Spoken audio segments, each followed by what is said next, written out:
Bienvenidos y bienvenidas a un nuevo episodio de Comunidad de Pares. Somos Daniel Herbu y Valentina Cisterna, profesionales del proyecto FONDEF, Sistema de Monitoreo para la Participación Local en la Gestión Integrada de Cuencas Simón.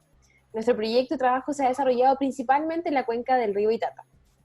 Agradecemos a quienes nos sintonizan a través de Radio Perla por el 107.5 FM los días martes a las 4 p.m. en Ranquil, y a quienes nos siguen por Radio Ruta del Oro sintonizando la 90.5 FM los días lunes a las 7 p.m. en Hualqui. Saludamos a quienes nos siguen a través de nuestras redes sociales como Facebook e Instagram, donde los y las invitamos a enviar sus dudas y comentarios. Compañero Daniel, te doy la bienvenida al programa de hoy. ¿Cómo te encuentras? Hola Valentina, bastante bien. Hoy día inspirado porque vamos a tocar una temática bien fuerte en realidad, especialmente para la región y para los espacios en los cuales trabajamos y que pretendemos que se mantengan mejor. Y todo parte con una noticia que recibe la comunidad de San Nicolás el 8 de noviembre. Y no de primera fuente, sino que por la prensa. Supieron que el Ministerio de Agricultura, liderado por el señor Antonio Walker, había entregado un comodato por 25 años terrenos del Parque Agroecológico de San Nicolás a los grandes agroexportadores de fruta del país, o sea, los agrupados de la Federación de Fruta, o sea, FEDEFruta, para el desarrollo de la granja china y algunas otras parcelas demostrativas de agricultura de gran intensidad para sus socios. Y lo que era muy contrario al enfoque agroecológico que la comuna de San Nicolás tiene como visión y misión, que es de las pocas comunas que tienen en el país esa misión y visión. En cuanto a esta problemática es que contactamos a Jesús Paredes, que es nuestro entrevistado, y saludo de inmediatamente. Hola Jesús. Hola Jesús. Él es de formación agrónomo, agroecólogo por convicción, como él mismo me dijo, apicultor, entre otras facetas. Y también es miembro del proyecto agroecológico San José de Bellavista de San Nicolás. Hola Jesús, ahora sí. Hola, ¿cómo están? Un placer estar aquí. Gracias Jesús por poder estar junto a nosotros el día de hoy en Comunidad de Pares. Siempre tenemos invitados especiales, pero sin duda que tener a alguien del territorio cercano, ¿cierto?, a Itata nos sirve un poquito para entrar en el contexto de las diversas problemáticas que están presentes hoy en día en el territorio. Exacto, sí, bastantes conflictos están surgiendo, y desde antes de ser región y ahora mayormente que somos región, hay mucho ojo en esta zona. Definitivamente. Jesús, antes de entrar al conflicto, quisiéramos profundizar un poco en los conceptos de agroecología, de agricultura intensiva y esta amalgama de conceptos en realidad que para los auditores podrían ser un poco complejos. Coméntame desde tu experiencia, ¿cómo te llegas a interesar por la agroecología y en qué se diferencia a la agricultura intensiva? Mira, a ver, yo vivo hace 13 años ya acá en Chillán, 13, 14 años, desde que llegué el 2007 acá a estudiar agronomía. Y yo venía con un enfoque de un santiaguino nomás, no mucho agroecología, nada de eso, ni tampoco tenía mucho sentido de agricultura orgánica. Me atrajo el tema del vino, en realidad, por ahí enganché y bueno, en la carrera, la fortuna que tuve que en los primeros años de la carrera, primero y segundo año, conocí gente muy clever, la cual me introdujo de alguna forma en el tema de la agroecología, y lo más bonito de todo que ese caminar tuvo que ver con la práctica. Yo, imagínate, en Santiago, ni siquiera cuando llegué acá supe lo que era un asadón, bueno, a conocer la maquinaria agrícola, los términos, estaba súper colgado. El primer año para mí fue estar colgado todo el rato y estudiar mucho, aprender.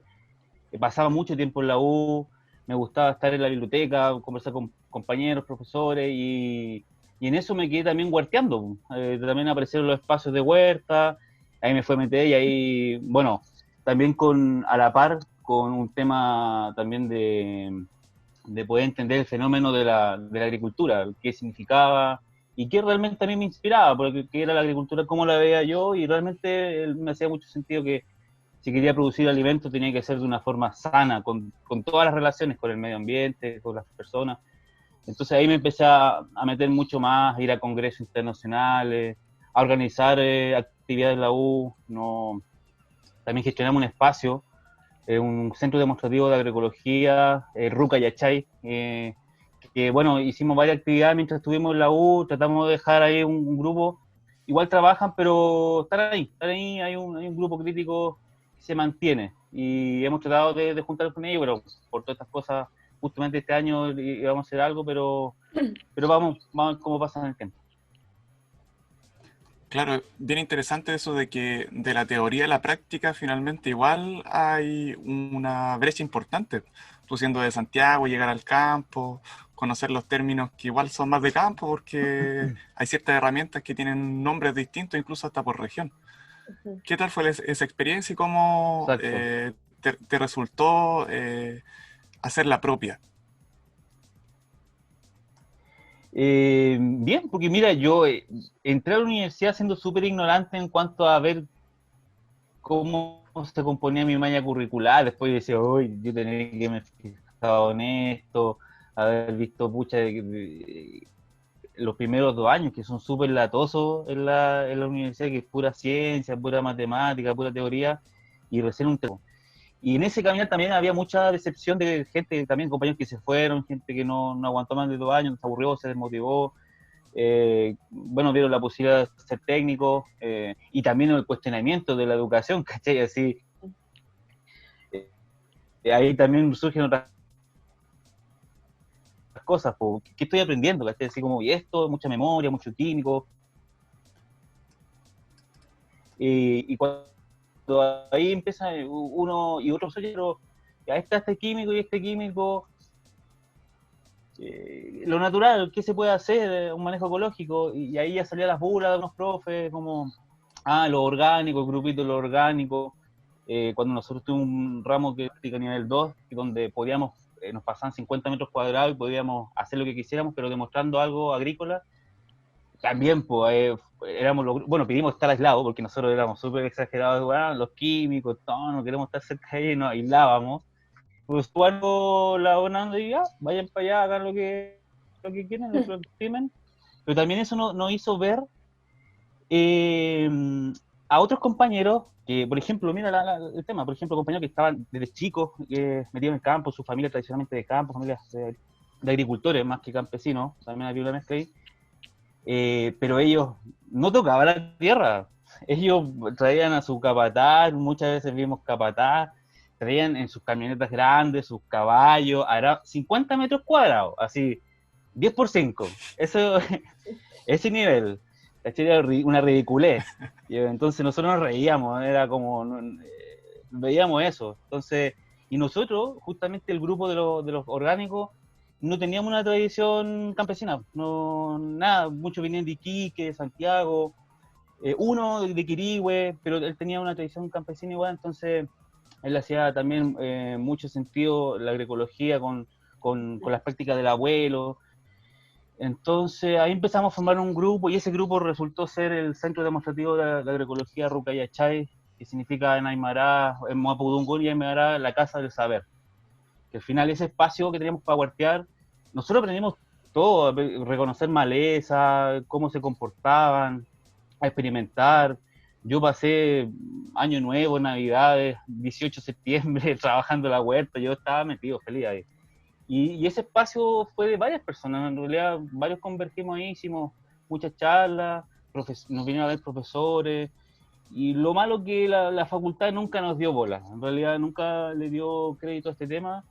Es más, siempre hubo una disputa por ese espacio, porque como nosotros dejamos crecer las malezas, los árboles estaban grandes, no nos podamos, ellos le decían como, el rinconcito, como la manchita que está ahí, porque ellos tenían un centro demostrativo, todo cachete, con luces, todo pintado, y el único lugar que tenía la maleza larga era ahí, pues entonces siempre como que nos querían sacar de ahí, pues nosotros lo defendimos porque nosotros decíamos, ahí no se ha aplicado químico en más de 10, 15 años, entonces puede ser un lugar referente para poder, no sé, los mismos profesores, nosotros decíamos, puedan ustedes pescar una muestra de suelo, hacer un análisis microbiológico y decir, mira, un suelo que no ha sido tratado en 15 años versus un suelo tratado convencionalmente, y ahí crear ciencia, súper sencillo, pero los profesores, no los culpo, porque también el sistema universitario, los profesores lo hace estar ahí compitiendo con proyectos enfocados en demostrar ciertas cosas, la perspectiva súper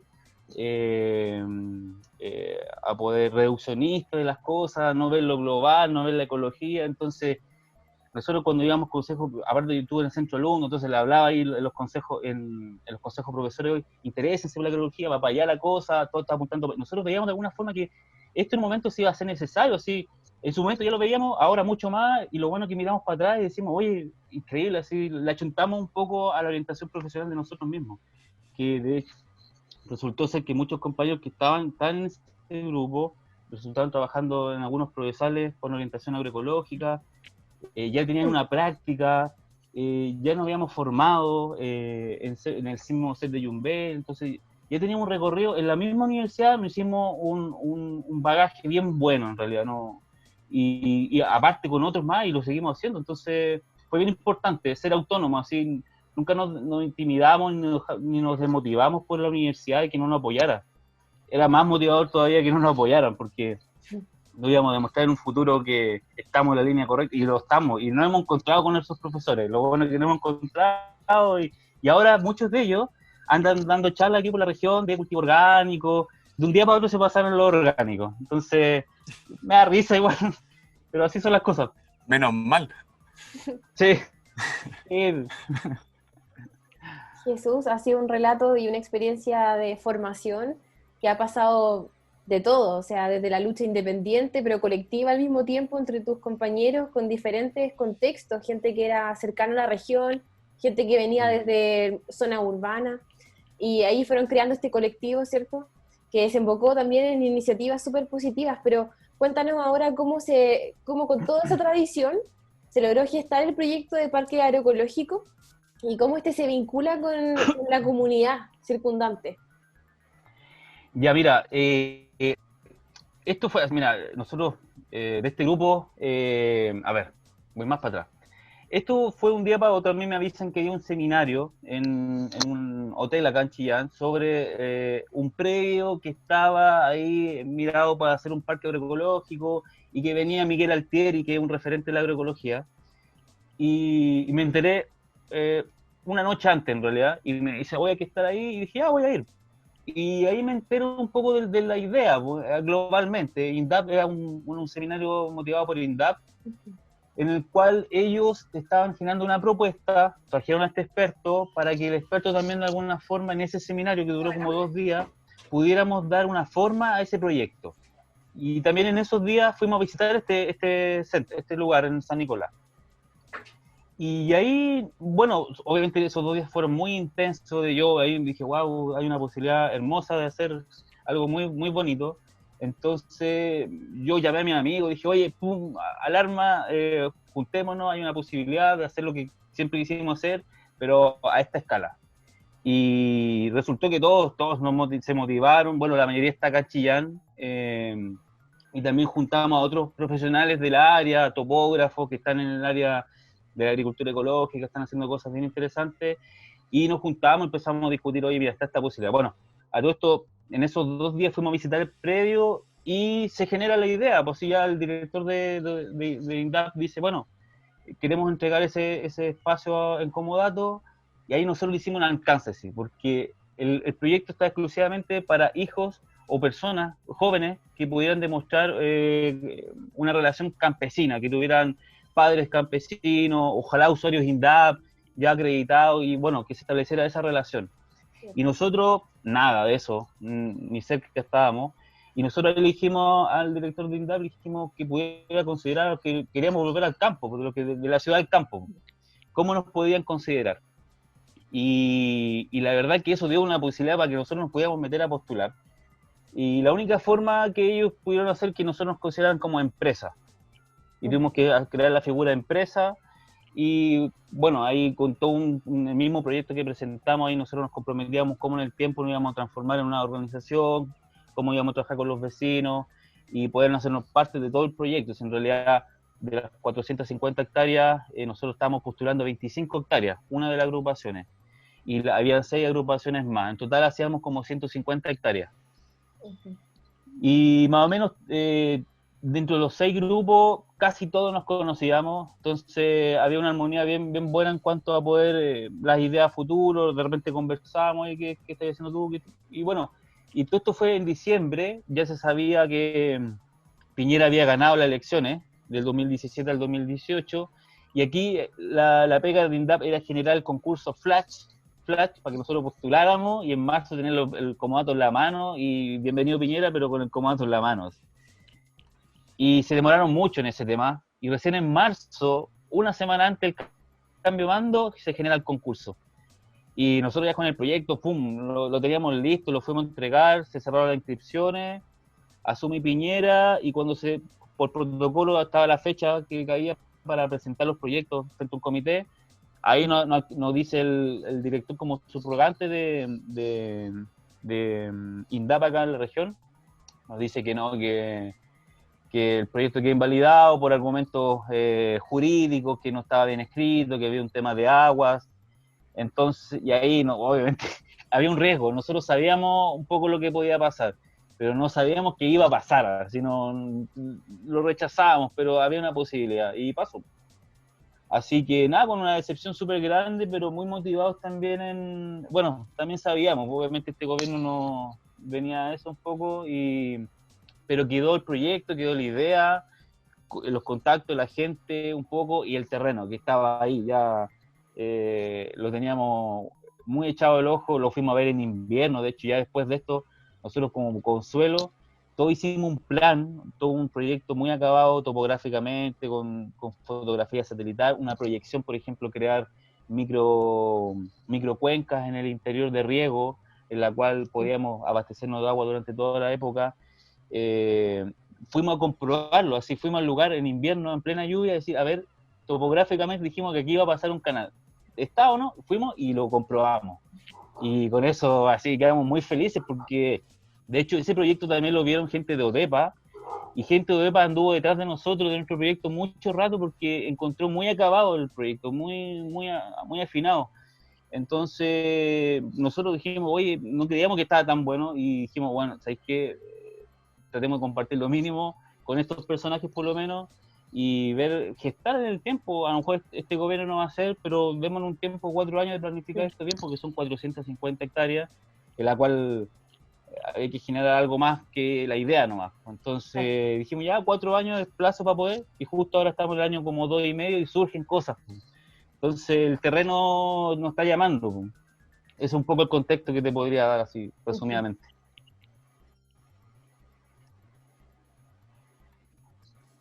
Ya lo tocaste brevemente, pero queremos profundizar un poco en el tema de la desertificación del secano costero. Dentro del proyecto tenemos entendido que había una idea que ayudaba a la protección de las cuencas hidrográficas dentro del predio. ¿Qué nos podría decir sobre ese proyecto? Mira, el proyecto, te voy a hablar de del proyecto de nuestro grupo, porque la verdad no sé acabadamente en qué se trataba el otro, pero más o menos andamos en la misma sintonía. Principalmente, el comodato que nos estaba ofreciendo DEPA era de 14 años, y nosotros teníamos que presentar un plan de 14 años. Y nosotros presentamos que los primeros 5 años íbamos a hacer una restauración ecológica de los suelos, principalmente, para que los suelos se convirtieran en estanques de agua, sin necesidad de infraestructura, sin necesidad de un tranque, sino que en el tiempo, eso iba a ser como meta 1, mejorar aspectos biológicos del suelo, microbiológicos, físicos, esa es la pega.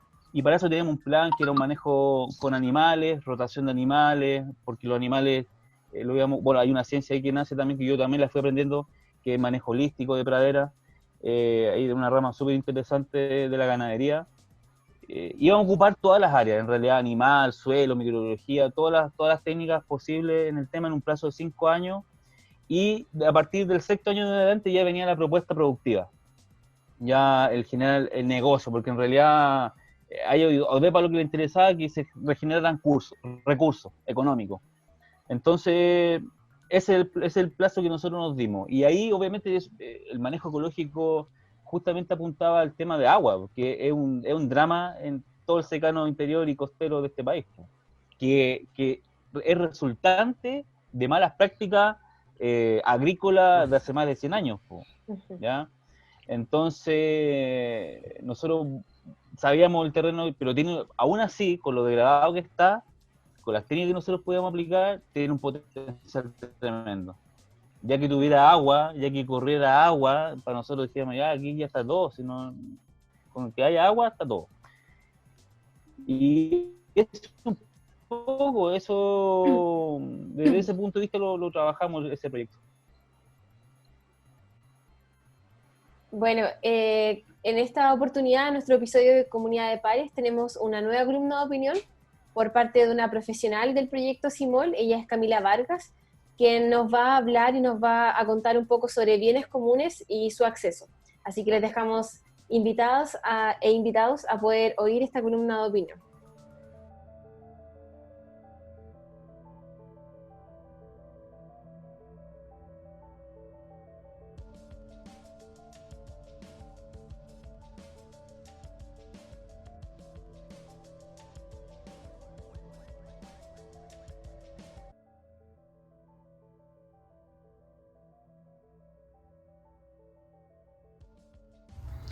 En estas últimas décadas, debido a los cambios experimentados por el cambio climático, políticas de desarrollo capitalista y una visión de la vida más individualista y competitiva, poco a poco se han ido fomentando nuevas formas de percibir la vida humana y la naturaleza. A pesar de que en nuestros tiempos, la mirada del ser humano como parte de un ecosistema y comunidad nacen como nuevas visiones o perspectivas, en la mayoría de las sociedades tradicionales se asumía de que lo que pertenecía a uno pertenecía a todos. Es decir, prevalecía un concepto del bien común. Muchas sociedades indígenas u organizaciones comunitarias, aún hoy, no conciben que se pueda negar a una persona o a una familia el acceso básico a la comida, el aire, la tierra, el agua y los medios de sustento. No obstante, hoy en día muchos de estos elementos son considerados como bienes de consumo y no garantizan un acceso a ellos para todos los seres humanos. Dentro de este marco, la visión sobre el agua como un bien esencial para la vida y el sustento de los seres humanos, junto con la garantía de su acceso, es un tema primordial considerando la crisis hídrica mundial. En el caso de Chile, en su mayoría, el mundo urbano posee un acceso garantizado al agua como un bien de consumo. Y esta idea de pagar por el agua es casi un hecho innegable en nuestras vidas. Sin embargo, en el mundo rural esto no es así. La gran mayoría de los habitantes de sectores rurales no cuentan con una cantidad y calidad de agua garantizada. El agua rural es administrada por comités de usuarios, quienes son los encargados de distribuir y garantizar el acceso al agua a los habitantes de sus sectores. A pesar de ser quienes administran y distribuyen el agua y cumplen un rol de prestadores de servicio, por ningún motivo pueden ser considerados como tal, ya que su rol va mucho más allá. Es en estos comités, quienes constantemente requieren un contacto directo con sus comunidades y no reciben una compensación económica por su gestión, en donde se puede apreciar claramente la prevalencia de esta visión del agua como el bien común. No existe la relación consumidor-prestador, sino que son organizaciones en las cuales todos deben cumplir sus roles para garantizar un buen funcionamiento del comité y del servicio de agua. Quienes somos parte de CIMOL y hemos trabajado en contacto directo con comités y usuarios, específicamente en la región de Ñuble, comprendemos que las visiones del agua desde el mundo rural son la clave para garantizar un uso sostenible del agua. A pesar de que estos años la crisis se ha agravado, creo que también tenemos la oportunidad de encontrar soluciones a problemáticas compartidas que sean consecuentes con todas las visiones.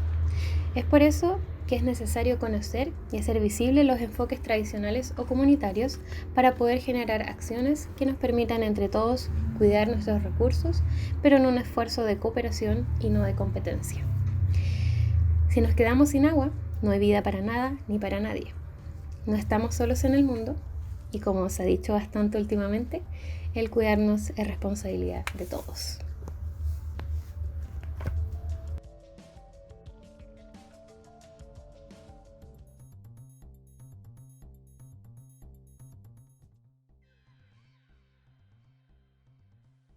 Bueno, hemos vuelto de nuestra columna de opinión. Agradecemos a Camila, quien con su suave voz, en esta oportunidad nos ha relatado sobre los bienes comunes, su acceso, y también nos comentaba, obviamente, y nos desafiaba a pensar en la colaboración y en los esfuerzos para poder enfrentar, por ejemplo, la crisis hídrica.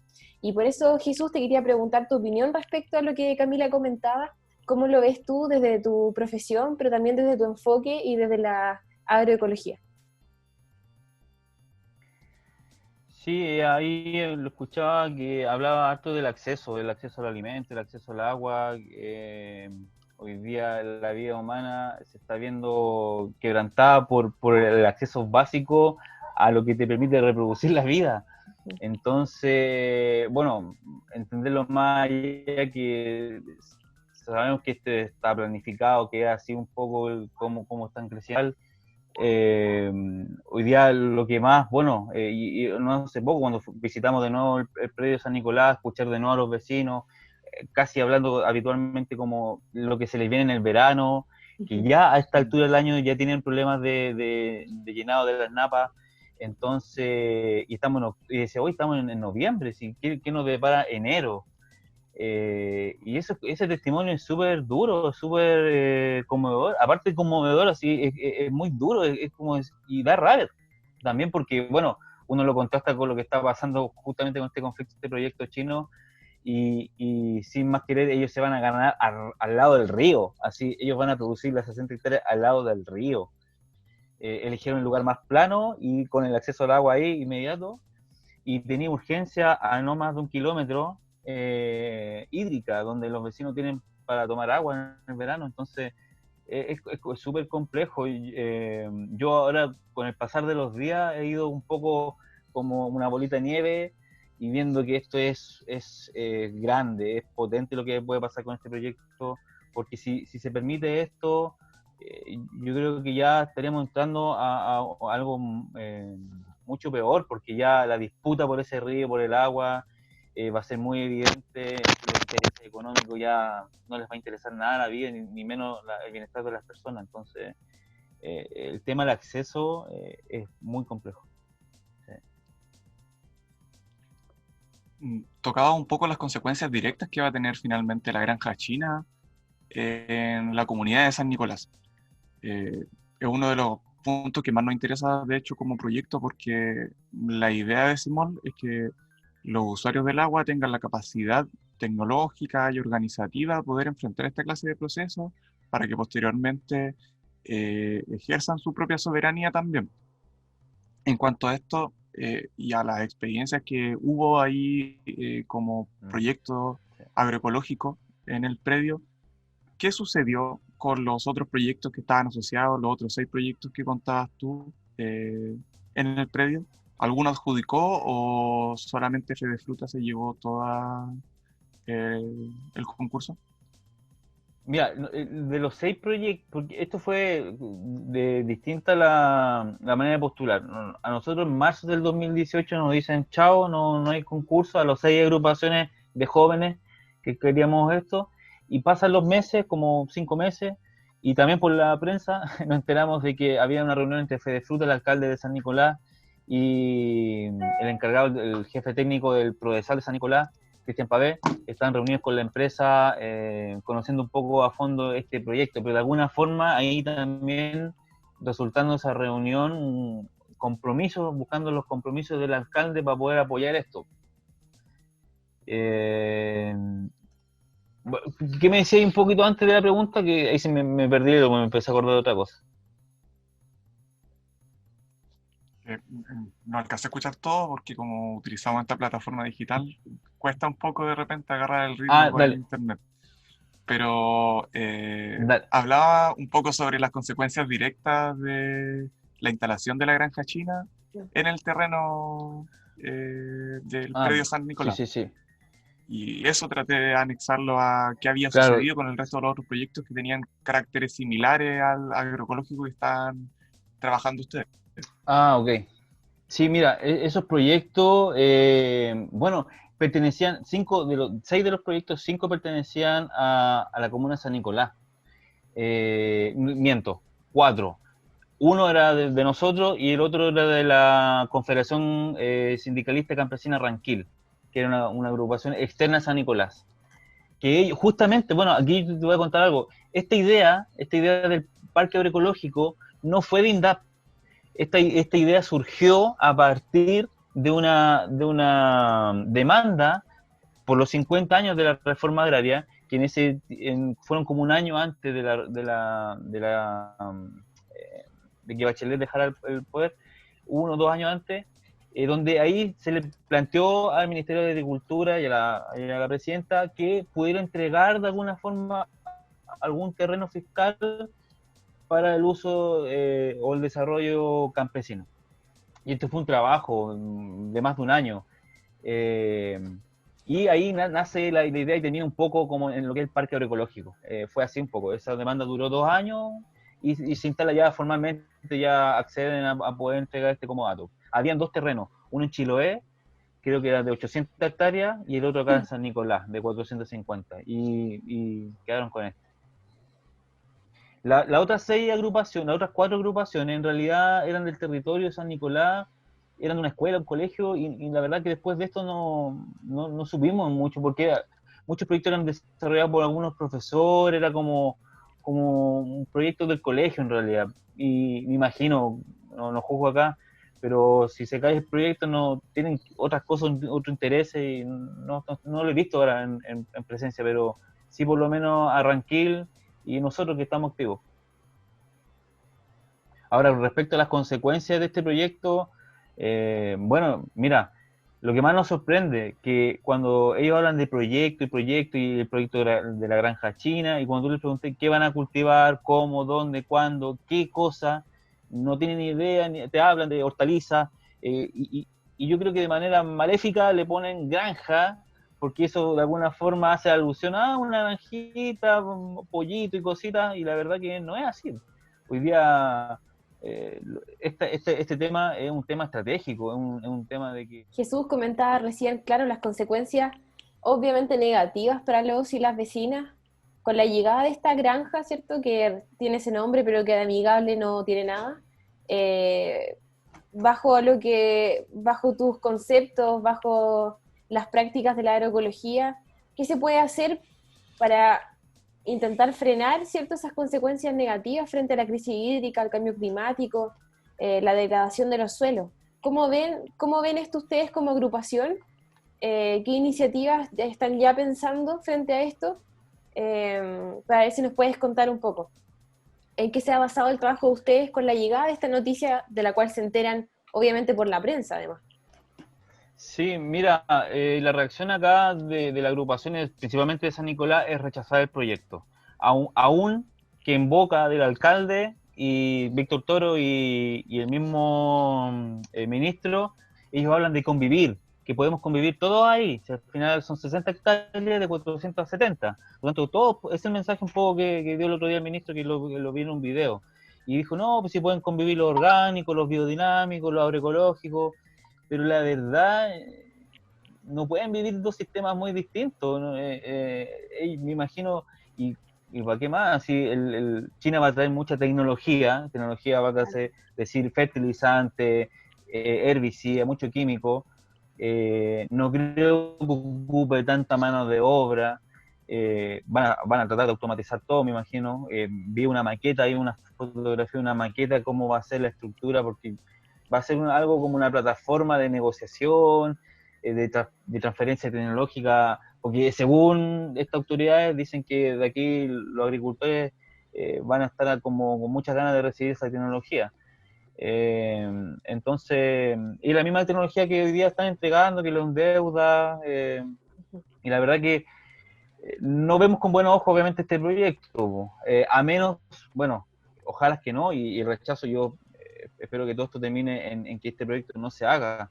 Ahora, en el peor de los casos, si que llegase a pasar, bueno, exigir lo que hay que exigir a este tipo de proyectos, por ejemplo, medidas de impacto ambiental.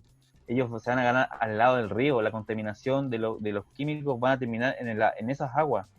Entonces, ¿cómo se hizo esto? ¿Cómo se le dio concesión a China? Así, es todo de alguna forma súper oscuro, porque yo ayer, por ejemplo, escuchaba un podcast que hablaban de unos terrenos que ahora tiene que devolver una de las sobrinas de Luxich en la Patagonia, a pueblo originario, porque de hecho en puras concesiones la familia Luxich en el sur tiene más de 150.000 hectáreas.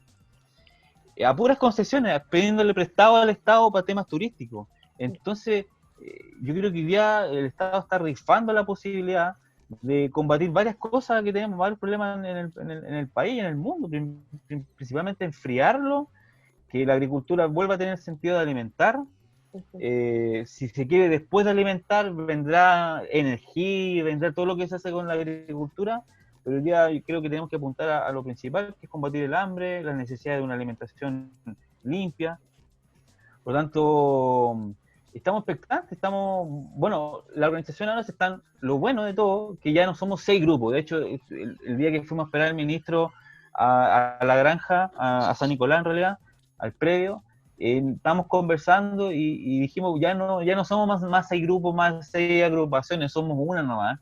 Y entre todos vamos a tener que unificar los proyectos, la idea, y todos, así esto es territorial, los de Chillán, los de Yungay, los del Carmen, los de Pinto, todos son parte de esto, así, este va a ser el parque de Ñuble y del país, por lo tanto, en eso está, pues ahora se están reorganizando las agrupaciones, conversando, hay varias ideas, principalmente, bueno, un poco, no intervenir, no sé si la palabra será intervenir, pero sí poder acercarnos, por ejemplo, a los vecinos del parque, a la gente de San Nicolás, a los que conviven ahí a no más de 200, 300 metros que están ahí, que hay un sector que se llama el ala abajo, por lo tanto de hecho, hace poco escuché unas grabaciones de unos vecinos ahí que ellos contaban la historia desde la reforma agraria de ese predio, porque es un predio hijo de la reforma agraria, que quedó un peloteo, obviamente pasó la dictadura, privados con deudas, remate y boom, vuelta al Estado.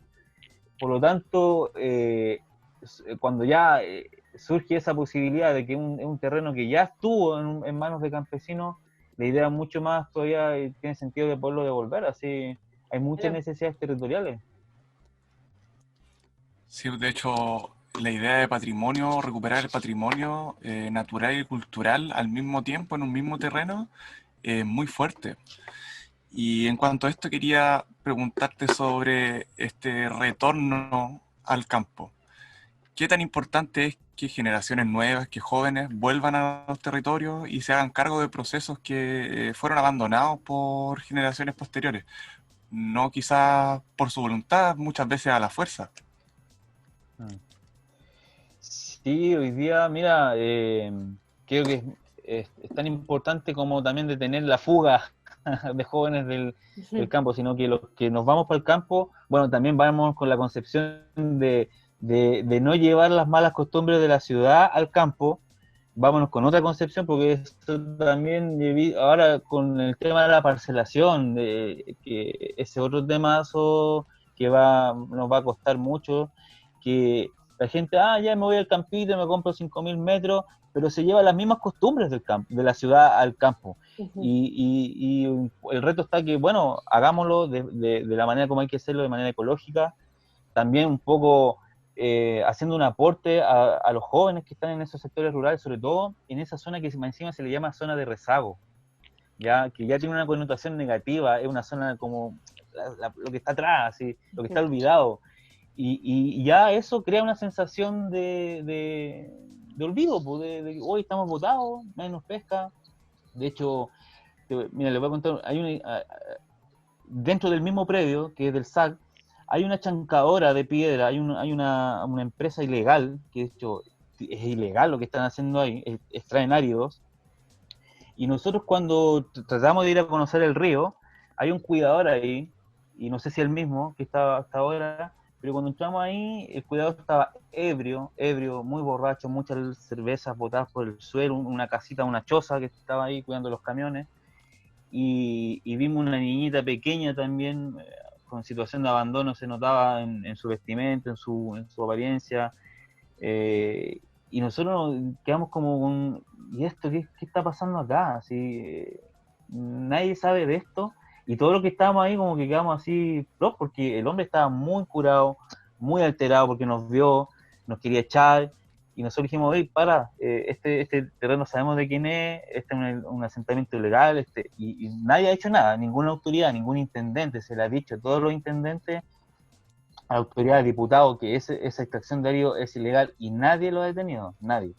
Entonces hay muchas cosas que están pasando en ese sector, sobre todo en secano, en todo el secano, que hay mucho olvido, y nada, pues estamos ahí queremos trabajar, sabemos que esto es de largo aliento, pero bueno, vamos. Es muy fuerte lo que comenta Jesús porque, bueno, lo hemos tocado en diversos episodios también de Comunidad de Pares. Por un lado, los efectos de los plaguicidas en los suelos, en la agua. Lo comentábamos anteriormente con la participación de un académico de la universidad, pero también desde otras formas que evidencian, ¿cierto?, la disputa por los recursos, estos cohabitar en los territorios donde por un lado están las empresas forestales, la extracción de áridos, una actividad completamente ilegal y que se reproduce en diversos territorios a lo largo de Chile, prácticas que se evidencian, ¿cierto?, y que sabemos las consecuencias de ellas, pero también por otro lado, como mencionaba anteriormente y me quedo dando vuelta, zona de rezago. Un sector rural, una zona de rezago, zonas vulnerables que además tienen que todo el tiempo estar recibiendo nuevas amenazas. En este caso, por ejemplo, la llegada de este proyecto, esta granja, que va a traer consigo consecuencias medioambientales y sociales súper fuertes, pero el rol de ustedes como organizaciones también cumple un accionar fundamental, por ejemplo, desde la educación ambiental, desde cómo a estas zonas de rezago, ¿cierto?, a estas generaciones que están estas generaciones jóvenes, que están en los territorios, se queden allí, que tengan, ¿cierto?, esta bandera de lucha respecto de los problemas medioambientales que viven. O sea, hay diferentes focos de lucha al final, o sea, una cosa tiene que ver con los recursos, pero también tiene que ver con que la gente no se vaya y la gente que llegue a los sectores rurales tenga la conciencia de comprender los bienes comunes. Y, por ejemplo, la importancia del monitoreo local de las aguas. Te quería comentar por ahí qué nos puedes mencionar respecto de lo que ustedes han propuesto en su parque agroecológico, cuál es la importancia que le ves tú a este tema. En CIMOL, obviamente, nosotros estamos enfocados a través del monitoreo local del agua, y creo en este caso que todavía no sabemos cuál es la resolución de este proyecto, si es que se va a lograr o no llevar a cabo, esperemos que no. ¿Cuál es el rol justamente del monitoreo local? Si nos puedes comentar, por favor, bajo tu experiencia, lo que ves también. Mira, el monitoreo específicamente del agua, nosotros no lo tratamos tan así. En realidad, nuestra propuesta era súper como agronómica, en realidad era poder mejorar la capacidad de infiltración de esos suelos, la capacidad de estanque, pensando en hacerlo más productivo. Y también porque no sabíamos el tema del río, porque el terreno colinda con el río, y tampoco sabíamos el tema del agua, cómo estaba saneado legalmente, de quién era, porque se decía que son 120 acciones de agua, que están rematadas, no se sabe mucho. Entonces íbamos a partir por ahí, por el tema de mejorar aspectos más físicos del suelo, y ahí también, como te decía, en el diseño nosotros también propusimos microcuencas, microembalses dentro del predio, en la cual teníamos una capacidad de almacenamiento cerca de los 500.000 litros aproximadamente, a 600.000 litros. Eso ya nos podía permitir poder producir algunas cosas. Mira, tú tocabas algo, casi nos convertíamos un poco en artistas de este tema porque teníamos que solucionar varias cosas de una, justamente la migración de joven, campo-ciudad.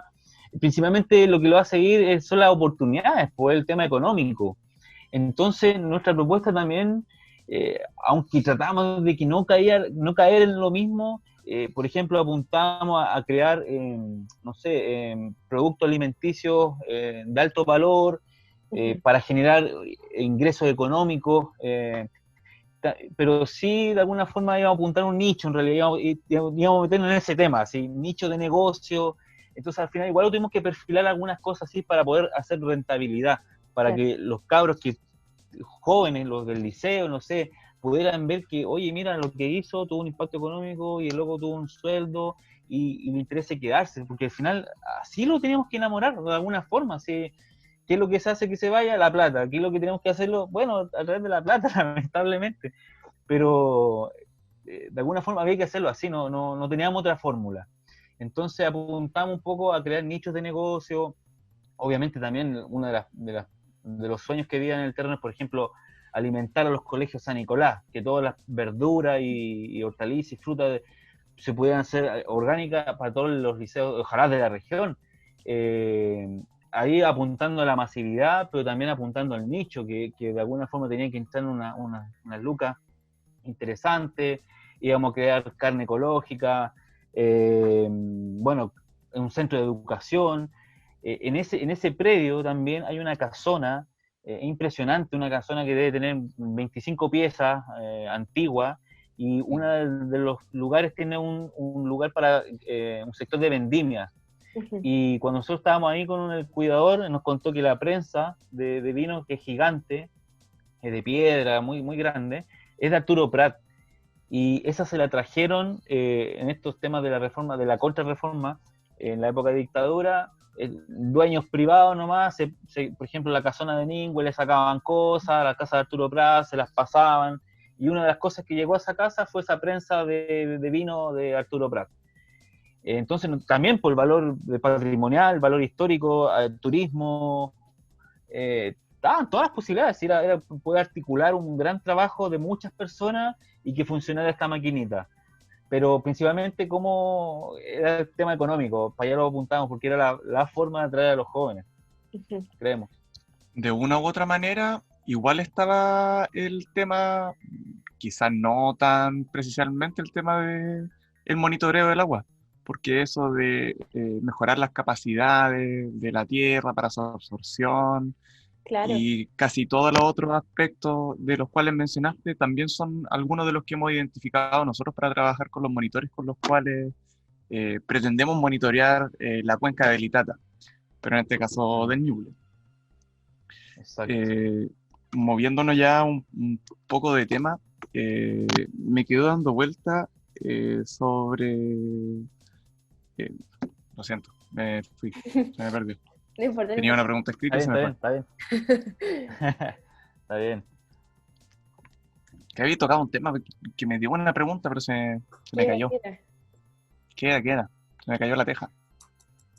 Mira, como decía, el tema de la medición obviamente no iba a estar explícitamente, a lo mejor en un momento íbamos a llegar a eso, oye, ¿cuánta agua podemos acumular?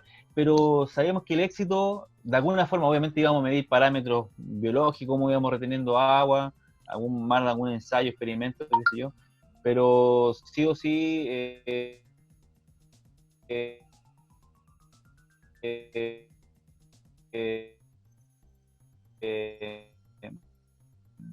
el movernos hacia el aspecto físico, almacenaje de agua, porque no había de otras, no teníamos, de hecho, cuando nos pasaron o dijeron que me iban a pasar los comodatos, INDAP nos dijo, está el terreno, pero no hay plata, nada de plata. Entonces, ok, nosotros nuestro proyecto dijimos, ya, ni siquiera es un problema, pero tienen que darnos una buena cantidad de años más o menos para generar el negocio, porque tenemos que recuperar y ver el profesional que vamos a trabajar. De hecho, habían proyectos de vida, nosotros incluso diseñamos las casas, en qué lugar poner las casas. Hay todo un tema, un día les voy a presentar, a lo mejor de manera personal se lo voy a enviar, pero hicimos todo un estudio por donde aparecía el sol, las mejores horas de luz, las huertas, todo con manejos de softwares digitales. Le pusimos esta ciencia, en realidad, para que no nos discutieran tampoco del mundo de la ciencia, hoy no, ustedes son un montón de hippies sin conocimiento, no, le pusimos la ciencia a la altura de ellos, así. De hecho, DEPA dijo, oye, los mapas de ustedes están mucho mejores que lo que nosotros hacemos. Y nosotros dijimos, sí, de alguna forma. Eso es Pero cierto. así nos tomamos el proyecto, porque sabíamos que en esta disputa siempre íbamos a estar el cuestionamiento. ¿Mm? Eso es ciencia, te digo, que simplemente ¿No tomar... ¿Ahí sí? Sí, ahora sí. Que hablas de la ciencia, ¿cierto? De cómo quizás dentro de la misma academia están aquellos personajes típicos que cuestionan un poco más estas opciones comunitarias, colaborativas, pero eso es ciencia igual, ¿me entiendes? Una ciencia que está hecha en una dirección y en un enfoque distinto, pero que tiene resultados, que tiene datos. Entonces, eso es súper positivo y además con todo el cariño y la planificación que ustedes tuvieron, o sea, es un mega proyecto que viene a potenciar los territorios, su gente, los recursos y comprender los bienes comunes desde otra visión. O sea, para competir contra todo el resto que ocurre y que es una amenaza constante. Entonces, algo súper grande, o sea, muy desafiante. Sí, sí, y fue un poco la experiencia que nosotros nos dio el estar en la U, el hacer el mismo, pero con, no sé, 1 millón de veces menos de terreno, que teníamos las mismas problemáticas, cuestionamientos, que por qué lo hacen así. Por ejemplo, nosotros plantamos ahí en toda una esquina del sector un tacazaste, que es un árbol forrajero del secano, una leguminosa, que crece bastante rápido, y la verdad instalamos un arbolito ahí, se vio mientras 5 años estuvo ahí, creció, y un día estos criterios de los profesores, justo el árbol creció tanto que tapaba un sector de la reja, y no hallaron nada mejor que cortarnos casi 1/3 del árbol para pintar, no eran más de, no sé, 15 centímetros cuadrados los colores institucionales de la universidad. Entonces, con ese tipo, así, a lo mejor con ese tipo de ejemplos, ya estábamos un poco curtidos en que hasta ese cuestionamiento, ese tipo de cosas, el aplicar químico a 10 centímetros de nosotros, porque también desmalezaban, lo que no era de nosotros lo desmalezaban con químico, entonces nos aplicaban el químico al lado, así muy provocativo, y nosotros veíamos cuando llegábamos el lunes el manchón de hierba con aplicación, y nosotros así agarrándonos la cabeza. Nos hicimos de enemigos muchos profesores, sobre todo la vicedecano en ese tiempo, la jefe de carrera que nos dio, porque nosotros dimos jugo todos los años que estuvimos ahí. Yo creo que lo mejor le pasó a ella fue habernos ido. Y sabíamos que ese tipo de cosas no iban a pasar ahora. Con San Nicolás íbamos a estar cuestionados, y dijimos, bueno, vamos, ciencia conciencia, dale. Y por eso convocamos a esta gente que pudo aportar de muy buena forma, que le dio un estatus a los proyectos también, por eso fueron bien mirados en general, porque todos compartimos un poco la misma información, para que todos los proyectos tuvieran como también al mismo nivel, y que no fueran tan ciencia, pero la ciencia para la gente, simplemente. Claro. Me gustaría saludar un poco el trabajo que hicieron para emprender ese proyecto. Muchas veces nos vemos coartados por no saber ciencia, ¿cierto? Tal cual como tú pregonas en el discurso, pero en realidad la ciencia lo que necesita es una bajada práctica para que las personas la puedan tomar y utilizar.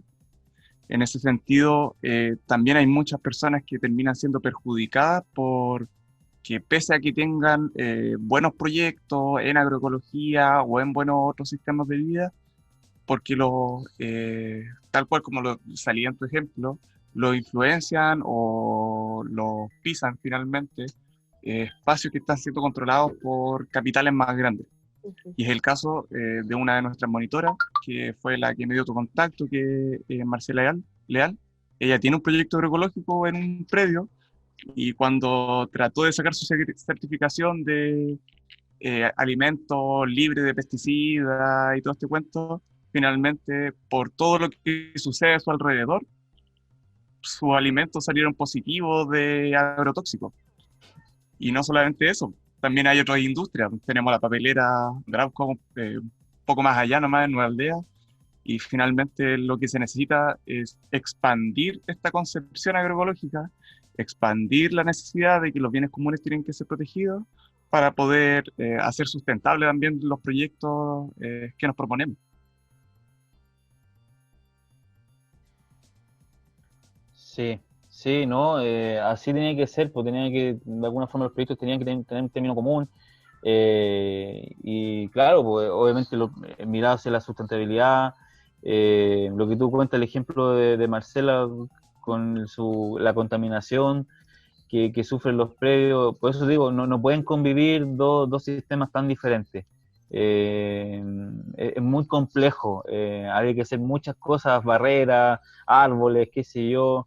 Lo más probable, como los chinos, por ejemplo, de esas 60 hectáreas, 10 hectáreas van a ser exclusivamente para hortalizas de interés chino, las otras 50, que aquí un poquito es la trampa que digo yo, que las otras 50 van a ser cultivadas con avellanos, cultivos ya de acá Chile, de otras empresas que son filiales de de fruta, en la cual al final es un aprovechamiento, no es el caso, si ya colguémonos de esta cuestión, para ver qué pasa pues, con los predios ahí que están botados. Y así pues, va a ser una amenaza para el territorio porque el, el uso de químicos es indiscriminado, no hay de hecho ni siquiera hay un seguimiento, la manera como hoy día se comercializan los químicos es a nivel de retail, a ese nivel, hoy día es el retail de la agricultura, tú te paseas por aquí por Chillán, en la carretera tenéis el mall de la agricultura, donde todos te venden a mejor postor los químicos, sin ningún certificado, sin nada. Puede cualquier persona comprar lo que sea, ultra caro también, muy caro, mucho lobby y nada, ahí está, es una amenaza que está ahí constante desde hace mucho tiempo, pero ahora mucho más porque este va a ser una ventanita, este va a ser algo que todos van a querer mirar y de alguna forma tener en el ojo, porque en el secano, por ejemplo, sí se puede hacer agricultura, los chinos sí pueden perfectamente con el dinero y la tecnología que tienen, pueden pescar el agua del río y regar las 450 hectáreas como ellos quieran, y les va a dar lo mismo, para su interés, para el interés de empresas, lo van a hacer. Entonces, la pega que hace Marcela de ser la vigilante de esa zona con respecto al agua es fundamental porque está constantemente en amenaza el agua. El agua y además prácticas locales. En el caso de Marcela, lo comentábamos también en episodios anteriores, cómo un hecho tal como ir a hacer en total desconocimiento la prueba de sus alimentos para obtener la certificación y recibir esos resultados tan negativos, también deja consecuencias en las economías locales, en las formas de producciones locales, en los saberes. Entonces, al final es un tema transversal, donde obviamente el agua hoy es un foco primordial en el contexto en el que estamos, ¿cierto? Sobre todo en el secano de crisis hídrica, cambio climático, pero ciertamente que la lucha que hace Marcela y así también otras personas, otros dirigentes, dirigentas, es fundamental en el contexto hoy en día, sobre todo cuando está llegando esta amenaza tan grande.